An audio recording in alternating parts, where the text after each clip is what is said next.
خواتین حضرات، infection control society آپ کی معلومات کے لیے مضامین آپ کی سماعت کے لیے پیش کرتی ہے۔ نئی معلومات سامنے آئی ہے کہ الٹرا ساؤنڈ منع حمل کے لیے مؤثر ثابت ہو سکتا ہے۔ دانستہ حمل کو روکنے میں تحقیق کرنے والے محققین کے مطابق ٹیسٹیکلز کے الٹرا ساؤنڈ کے ذریعے مادہ تولید کے پیداوار کو روکا جا سکتا ہے۔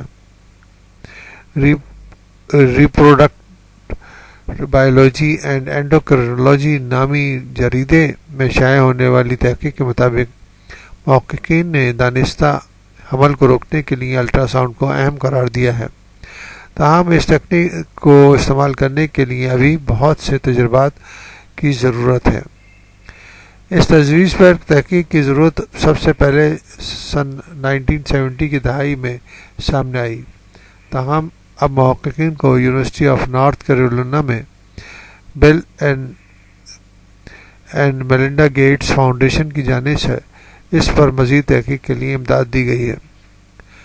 محققین کے مطابق 15 منٹ کے دوران 2 بار ٹیسٹیکلز کا الٹرا ساؤنڈ کرنے سے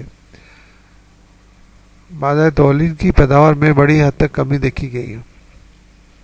ان کے مطابق الٹرا ساؤنڈ اس وقت زیادہ مؤثر ہو سکتا ہے جب اسے 2 مختلف دنوں کے دوران نیم گرم نیم پانی کے ذریعے کیا جائے۔ محققین کے مطابق انسان خصوصاً مردوں کے بارے میں خیال کیا جاتا ہے کہ اگر 1 ملی لیٹر قطرے میں 1.5 کروڑ اسپرم نہ آئیں تو اس کا مطلب یہ ہوتا ہے کہ وہ شخص بچے پیدا کرنے کی صرف جزوی صلاحیت رکھتا ہے۔ یونیورسٹی آف شیفیلڈ میں سینئر لیکچرر ڈاکٹر ایلن کے مطابق یہ ایک بہترین تجویز ہے، تاہم اس پر مزید کام کی ضرورت ہے۔